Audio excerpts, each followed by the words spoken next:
Welcome to the Full FX Unfiltered. My name is Colin Lambert. I'm the publisher of the Full FX, and I'm delighted to be joined by Martin Zinkin and Jeff Leal, who are co-founders of QubeAlgo.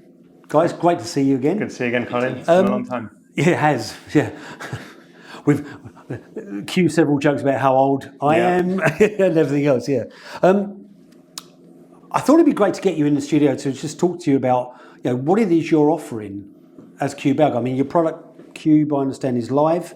So what is it you're actually doing with the business? It's basically a framework for developing electronic trading applications.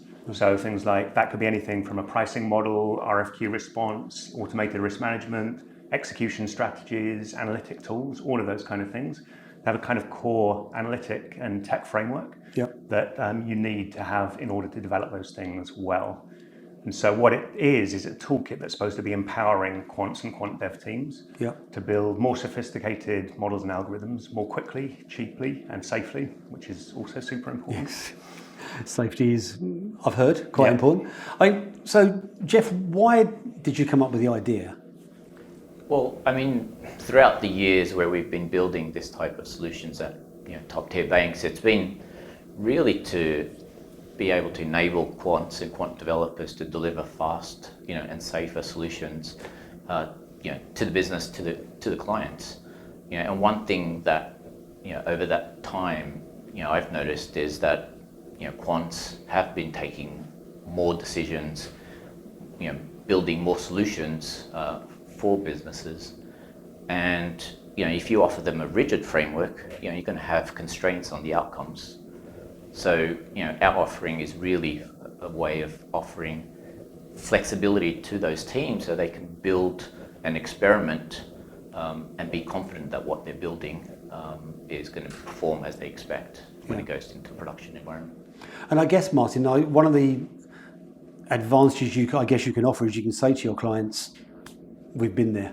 Absolutely, yeah. This is the sort of core ideas have been there since the early days of Lehman. In fact, originally, I was a fixed income derivatives quant. We don't talk about that. No, we don't talk about that. And I saw the error of my ways and moved to FX fairly early on, about 2004.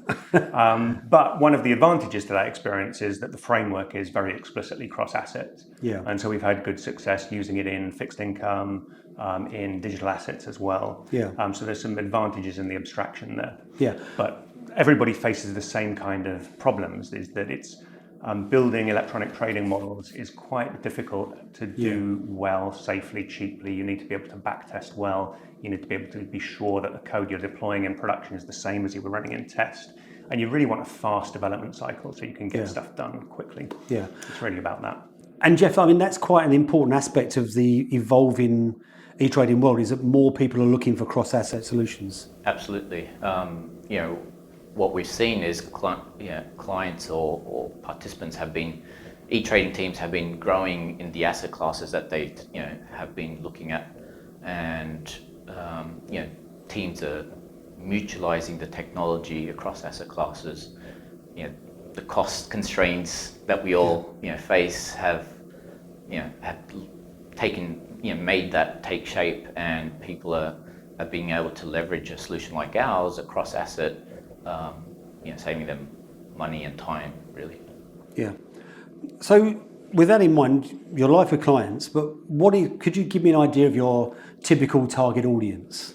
I mean, it's quite a general product. I think there's some clients that it probably doesn't work for, because really what it's about is enabling quants and technology people, business-facing people, to develop solutions quickly. And it's a low-code environment, so one of the ideas is to write as little code as possible to get the job done, but it's not zero code. Yeah. So for the smallest clients, where they don't really have that kind of business-facing quant and tech team, or people, it can be as little as one person, it probably doesn't suit them. And there's also, you need a client who has some need for sophistication. Yeah. If they just need an out-of-the-box solution works for them, that's fine. But it's really aimed at clients who have teams that can leverage the system and a business need for it. Yeah. And I guess that's, the interesting thing from my point of view is that there are clients in every segment of the market, you still want to define sell side and buy side, that actually have Yeah, these sort of demands? there absolutely are. Yeah, so it's not a purely sell side product. Yeah.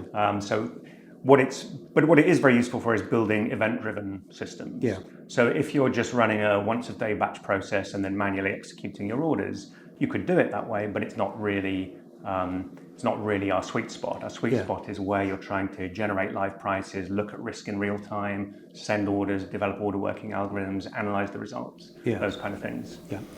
And we're trying to also, we're competing in the space where clients are trying to build solutions themselves. So it's not necessarily, a buy versus build solution. It's a hybrid approach where people can take, they get the full source code, every single line of code. They can obviously change it all if they wanted to, but typically our clients, leverage the framework and build applications by composing complexity together. Yeah, and I guess if you've got what you're talking about, there is an important need to work with the trading teams. Absolutely. So this really isn't a competitor for any of the out-of-the-box solutions, and it's not really competing internally as well. The idea is that it supplements an internal team, so the code effectively becomes part of the institution. Yeah. They have full ownership. They have much less vendor lock-in and much less vendor dependencies than they would do with a traditional model. Yeah. But they get a better solution than if they were trying to develop from scratch themselves. And quicker. Yeah. But the idea is really that it's very empowering for the team. Yeah. So, we developed it because we were developing these solutions and we wanted to get them out quickly and cheaply and safely and actually have a pleasant development experience. Yeah. So for the teams internally, this should be a real positive. You should be able to just get more done, better algorithms more quickly than you could with your in-house system or with another vendor product. Yeah. And the importance, I guess the one important factor of this, Jeff, is that every team somewhere has its own IP, and it will be a shame to lose that. Absolutely. So we have no constraints on that. Clients can build their own solutions in the system. We don't see that code. They own the IP. I've had experience in the past working with vendors where, you want something in their product that it doesn't have today, and you're left with the need to give them the IP so that they can build it for you. Yeah. I guess finally then, one of the things I'm most fascinated in is the kind of flexibility. If you can give me an idea of the kind of flexibility your solutions have to have, because my limited experience of dealing with clients in the trading, luckily I was on the trading desk behind a cage, never allowed me near the clients, for reasons that most of our viewers will understand. But every client has slightly different needs. Yeah. And I guess it can drive someone crazy at some stage if you have too many. So what degree of flexibility do you need to make your business a success? One of the advantages of this is it has almost ultimate flexibility.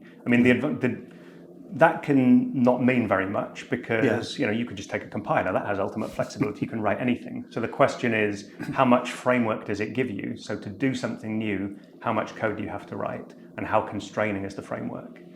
So one of the advantages of the framework is it's very layered. So at the highest level, you can just assemble already existing components to give you complexity. So to build an order working algorithm, for instance, you can plug order working algorithms together to get a new algorithm. Yep. Or you can dig down and write your own algorithm, or you can even interact at the lowest level of the platform if you want to. So there's really very little constraints to the flexibility in this system. And as Jeff was saying, clients own the code completely. Yeah. So we could develop components for them, but often, and most commonly, the last level piece where they put in their secret sauce, their client-specific, venue-specific algorithms, they'll do themselves and we don't even see. Yeah. So they get full flexibility, the ability to customize with very little code, but also to keep the IP. I guess just finally then, I'm interested in sort of, not so much plans for the future, but the growth curve for the company, because I look at it and think, well, obviously what you're offering is very flexible and it's relatively unique to my understanding of it. Is there a sweet spot that you aim for? There are some obvious use cases. So the banks who have a need for electronic trading solutions but don't have a large in-house team and existing infrastructure, that's an obvious sweet spot. I think some of the systematic buy-side firms who do want to move towards more real-time systems to real-time risk, order working, and so on, for those guys as well, that's another key area. But there's a lot of potential use cases, but those are the ones we're probably targeting earliest, because we're not planning for this in the short term to be a mass market product. We want to give a very high quality service to a relatively small number of clients at the moment, which allows them to differentiate themselves. That's right. Yeah. Well, I wish you the very best of luck. It's nice to see you both again, Marty and Jeff. Thanks for coming in. It'll be less than 15 years next time. Well, hopefully, yes.